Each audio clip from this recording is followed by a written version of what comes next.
Tollywood power star అలాగే AP ఉప ముఖ్యమంత్రి అయినటువంటి పవర్ స్టార్ పవన్ కళ్యాణ్ మళ్లీ చాలా కాలం తర్వాత సినిమా షూటింగ్స్ కి హాజరవుతున్న సంగతి తెలిసిందే.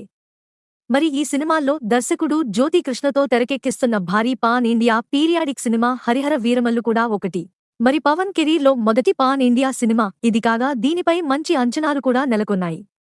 ఇక ఇదిలా ఉండగా ఈ చిత్రంపై ఇంట్రెస్టింగ్ అప్డేట్ ఇప్పుడు తెలుస్తుంది. ఈ సినిమాలో ఓ సందర్భానుసారం పవన్ గొంతులో పాడాల్సిన సాంగ్ ఉంటుందట. మరి ఈ సాంగ్ ని పవన్ కేవలం 1 గంటలో కంప్లీట్ చేసేసినట్టుగా తెలుస్తుంది. పవన్ ప్రస్తుతం షూటింగ్ చేస్తున్న సెట్స్ లోనే రీ-రికార్డింగ్ కోసం స్పెషల్ సెటప్ చేసి పవన్ తోనే 1 గంటలో ఫినిష్ చేసేశారట. అలాగే ఆ సాంగ్ ఐడియా కూడా పవన్ దే అన్నట్టుగా తెలుస్తుంది. అంతేకాకుండా ఈ సాంగ్ అవుట్పుట్ కూడా బాగానే వచ్చినట్టుగా తెలుస్తుంది. మొత్తానికి అయితే ఈ సినిమా కూడా ఫుల్ స్వింగ్ లో కంప్లీట్ అవుతుంది అని చెప్పొచ్చు.